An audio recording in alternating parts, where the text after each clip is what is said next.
We talk a lot about getting a new hire onboarded and acclimatized to the company, but what about the other end of their tenure? Saying goodbye to an employee is never easy, but is there a right way to offboard? This is the Culture Clinic, where my co-founder Joe and I are constantly learning from HR experts on how to build a culture where people love to work. My name is Skay, and I'm one of the co-founders here at Guusto, and I'm joined today by Shelly DaCosta, an HR expert in the rewards and recognition space. Shelly, let's get into this week's topic, offboarding. Is there a right way to say goodbye? So my first question for you is, what's the best offboarding experience that you've ever had, and maybe the worst one as well? Bit of a trick question because I've always been in human resources. So maybe we treat our own better in terms of offboarding. But my first one would probably be, the positive one would be, I left the public sector in a role, and it was my own choice.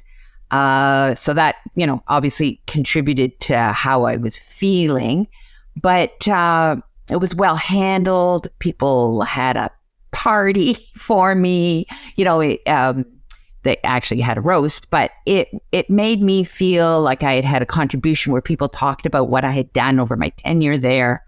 I think it worked for the organization about 13, 14 years at the time, treated very fairly, kept in the loop, transparent. I had a lot of say around the terms of how much notice I would give and what I would wrap up and handing off projects, etc. And, it just felt good. The paperwork, the admin side all went really well. There was a lot of dignity to it. And in fact, I ended up going back to that organization for a small stint a couple years later on a part-time basis, because it was kind of like going home. It felt good. It was right for me to leave at the time and go on to something else, but it also felt good to come back. And I knew I was welcome to come back. So that was a really positive one. The negative one is an interesting one because there it was a private sector organization. And I'd been hanging on. A lot of people had told me to leave. I had some headhunters ask me to move on and come to another organization, but I felt obligated to stick around with my team. And then the next thing, my senior leader called me in and said, the role was going to move. It wouldn't involve me and was going to move to a different country. So that one was really interesting because it broke all the rules, if you will. Like, in HR, we have some pretty strong rules around how you do this, how you do an exit interview, or how you speak to somebody. If you've got HR in the room, there's got to be another witness, have the paperwork prepared all ahead of time, etc. And this one broke every rule. And probably what got me through it, there was a bit of shock, but I literally felt like I was somebody up, judging it, looking down into the room and going, oh, well, that's wrong. And they're supposed to do this. And there's, but it didn't leave a good feeling for me to, remember it right away today and think about it. Leaving my team, that was all wonderful. They still, had a party for me, and I had a lot of choice, et cetera. The new leader who, conducted the termination, they left within days, and, it was a pattern, let's just say. But would it make me feel like going back and working for that person ever again? Absolutely not. Luckily enough, there was so many other elements of the rest of, the HR team and other people, that I still, value the product, still value the organization and my time there.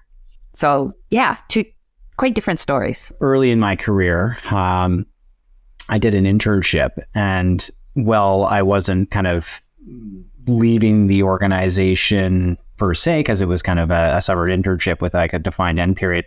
One of the things that I really appreciated as kind of like a younger person, junior in my career, during the offboarding, we did a big feedback session on kind of how I had performed throughout kind of the internship and areas that I could improve. And I actually ended up not kind of going back and working for the organization again, but I came in and did some consulting in future summers. So I really appreciated that through the offboarding. That is such a key piece. It's almost like, and I've coached leaders this way before, it's almost like helping you with your resume. It's almost like saying, hey, Skay, don't forget about when you did this for us and you did that for us and you did this for us. You're an intern, you're moving on to your next role and your next role and your next role. And how great is it for them to give you that feedback and have that conversation so you can remember it and put it on your resume and have it for your next talking points in your next interview. What's in it for the employer to do offboarding right? Like, why should they care? People tend to, think, oh, it's all about the onboarding. It's not about the offboarding. And offboarding is just as important in a way as the life cycle. It's, the two ends to the employment life cycle. The last impression really can be a lasting impression, right? We have that lasting impression of those employers we just spoke about and what happened in those final weeks, if you will, or days or hours. Past employees can still be customers. You got to remember that, right? They're going on and talking about your product, talking about you as an employer, talking about what it was like there, all of that. They're part of your brand. And you don't want to burn those bridges. You don't want to burn that. Communicate. They're out there communicating. They're out there talking about what their experience was like. There's always, Glassdoor. There's all of that. How does the company want to be remembered? And your offboarding can be a key part of that, whether the person's retiring, they're leaving on their own, they're leaving as a result of layoffs, whatever. Offboarding is a really key component of how they walk away and how you as an employer will be remembered. And I think another big component to it is the impression that it provides to the rest of the team, as well as just kind of like, all of their work and who's going to be doing what. And so planning that all out is so key to kind of maintaining a great culture for those that are staying, right? And having a great offboarding process allows you to kind of maintain, the culture that you've invested so much in. Yeah. Yeah. When you see organizations where somebody just disappears, they don't come into work the next day, there's no communications dot, and it runs through the rest of the team or the organization in terms of, wow, if that's how they could treat that person, how could they treat me? What happened? And it builds so much distrust. We just had an employee that has moved on to kind of pursue some passions, and I actually posted on LinkedIn about it. It's so key to kind of support people in their kind of life journey, in their career, and that signals to your current employees that you do care about them as people and not just kind of employees of your company. Yeah. Next, right? So with the current economy, we're seeing kind of a bunch of layoffs. What tips would you have to give a company that is offboarding due to layoffs? Regardless of it, layoffs or voluntarily terminations, what have you, those common precepts of dignity, transparency, communications, those all have to be there. It's really, really important. And, I think one of the best examples I can give actually is working for BlackBerry on the downside of the slope, right? When we were doing mass layoffs in the tech field. We learned as we went along, month by month, and got better and better at something as HR professionals we always say we never want to get good at, and that's terminating people. But it was all around that dignity piece and how to make this, this was going to happen. How do we make it okay, or as okay as we can make it?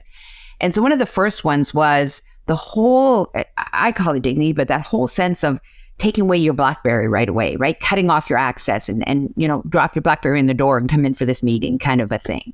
And so it was like, that doesn't need to happen. What's happening to these BlackBerries anyway? If they're just, going to a, heaven forbid, landfill, what have you, why aren't we letting them keep this? This is a product. They're going to go on to continue to use this product, hopefully. Let them have the BlackBerry. Like, it was a simple thing, but we heard from people when that happened, the difference that it made. By the same token, we actually had group layoffs in certain scenarios with a whole team. And people said they preferred that when we sought their feedback afterwards as to how did that feel, as opposed to alone in a room with a leader and an HR rep.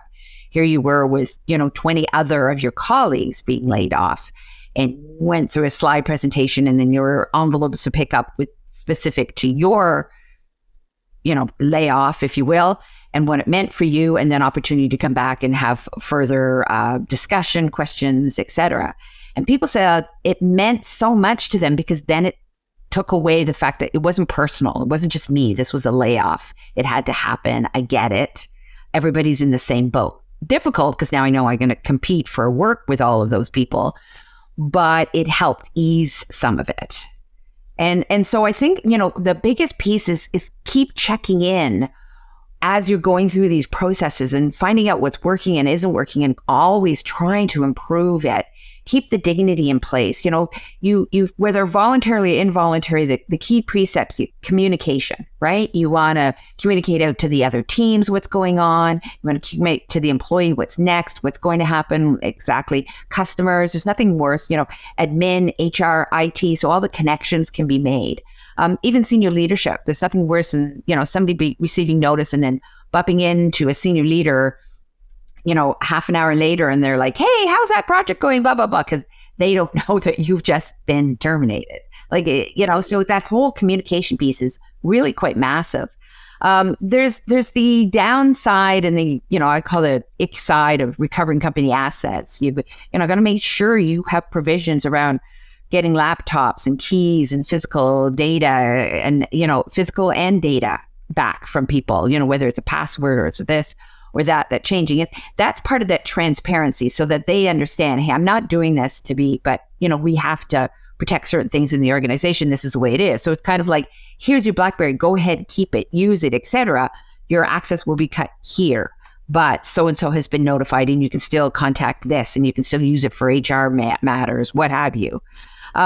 Security and documentation, right? So there's your admin, there's passes, paperwork, the paperwork, like just treating people with dignity. I once asked about paperwork in that scenario before, and the person said, I've been so busy, I'll get to it.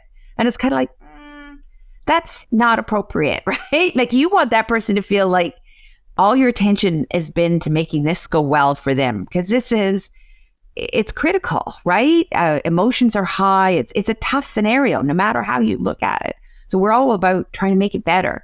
And then there's an engagement component as well, too. Like, what are, the farewells that can happen? Is there an alumni association you can put the person in? Are there parties to be held, celebrations, so that they leave on a better note than just, you've been laid off and here's your package?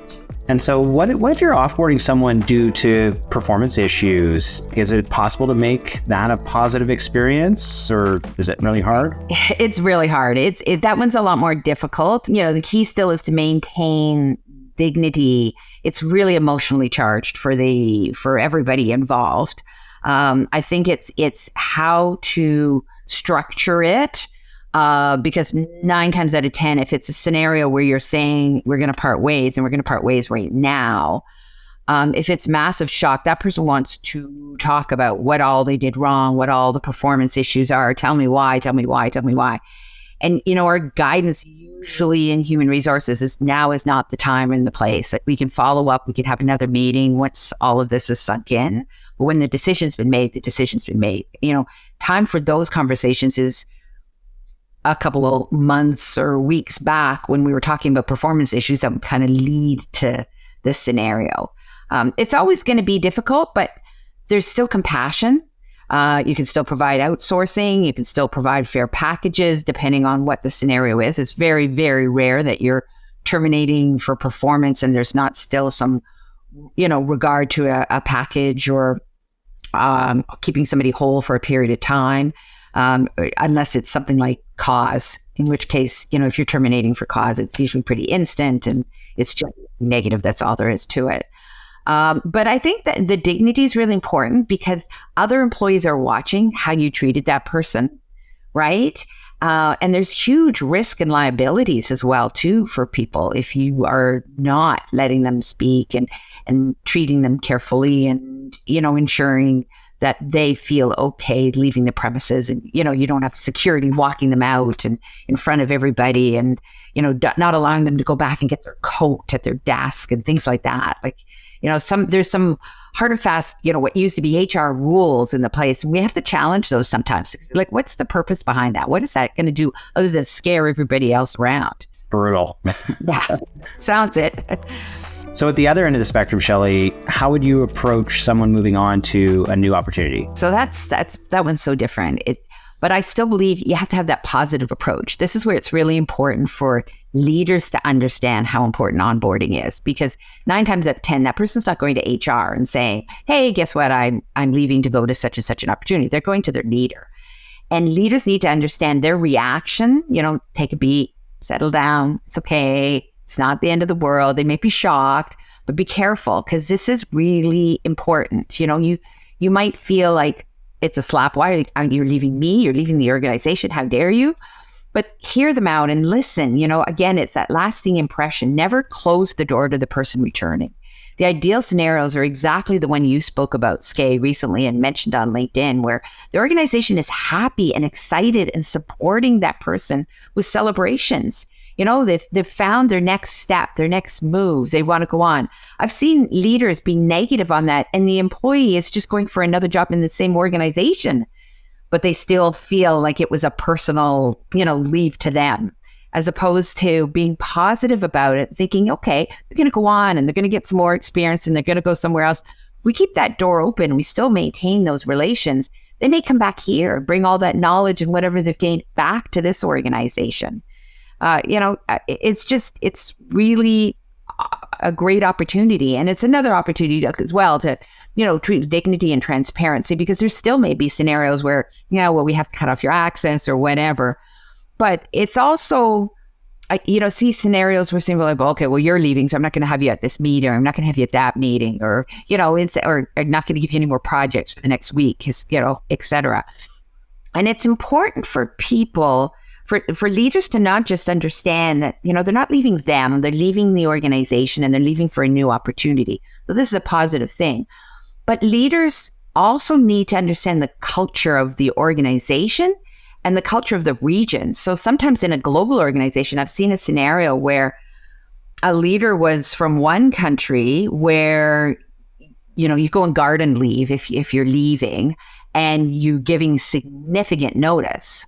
Whereas in Canada, which is where this employee worked, they gave 2 weeks notice and said, hey, I've got this opportunity. In fact, I think they might have been going back to school, and this is what I'm doing. And the leader was incensed. Like I had to take them aside and say, no, like this is common here. It's okay. What they've done is actually great. The 2 weeks notice is more than they really even have to give. It's a nice to have. But culturally, they thought this person was just horrible. And so it left that employee felt they could feel that from that leader and had to come and talk to me and said, like, she's so angry with me for leaving. And it made it difficult, as opposed to a positive experience. And so on that note, if an employee lets you know that they're leaving, is it worth trying to convince them to stay at the organization, or is it too late? A lot of times it depends on the reason. I almost always would say it's too late because, I've seen a scenario where the leader talked them into staying, and then, a month later, they left anyway. Like it just, so, here the leader was like, yes. As some people try to put like a retention or a stay bonus in, or dangle financial scenario to have them keep or have them stay with the organization, I find their mind's usually made up, and emotionally they've already left the organization if they're coming to the leader. Now, that being said, I once personally had an employee indicate that they were leaving, and I knew they had a horrible commute, and so they found another job and were telling me about this other job. I knew it was going to be much closer to home for the person. And so I was full of nothing but, I'm really sorry to see you go. And I loved when we worked on such and such a project together, but good for you, all the best, etc. And I found out later that they were very incensed and hurt that I didn't do all I could to have them stay. And I thought that was really, really fascinating, because it, spoke a little bit about them and maybe, I don't know, people's insecurities and in their role and things like that. But I knew it, the commute was just going to get worse on this person. We weren't in a scenario where people were working from home or hybrid working or anything back then. And, it turned out a great situation down the road. But I always found it very interesting that you kind of, you always want to, is this for real, or do you want me to react? Are you really leaving? What sort of kind of problems do you get into trying to kind of negotiate on more salary or whatnot? Have you ever seen that kind of be successful? Very rarely, quite honestly. And yet it's so common for us, particularly in rewards, to get the phone call from the leader that says, so-and-so's told me that they're leaving. They're going to such and such a job for $50,000 more. I want to give them $60,000 more. Can we do this? I need to keep them. This is what's happening, etc. And, it's very rare that it works. We may go up to the senior leadership. I will always recommend, no, it's not a great idea. Unless, there was an administrative mess in terms of that person's job was being reevaluated and, it got tied up and that promo was going to happen anyway. And the person finally just got so tired and said, well, I've been waiting for it. Nothing's going to happen. So can we escalate that? And they really want to stay. Then I've seen it kind of work. But if it's just so-and-so's going to pay me more money, what are you going to pay me? I've actually seen it backfire because we process and then they quite honestly go to the other organization and say, well, can you match it? Or can you buy me out of this retention? Or can you, right? Like right? Once they've made up their mind to leave, it's rare that it is really the money that's causing it. This has been an awesome conversation. Thank you for kind of all of your insights. Any kind of last takeaways for anybody on kind of how to do offboarding the right way? I think just put yourself in their shoes. Be compassionate and think back to when it worked for you and it didn't work for you and what was wrong and how can you do it right? Because it's really important. If you want to create a culture that no one wants to leave, check out Culture is the Ultimate Advantage. It's our free guide on how to create an environment that attracts, engages, and retains your people. Click the link in the description to get your copy. Thank you for watching. If you enjoyed the show, make sure to hit that like button and subscribe so you don't miss our future episodes. And don't forget to recognize somebody for a job well done today. Mucho gusto!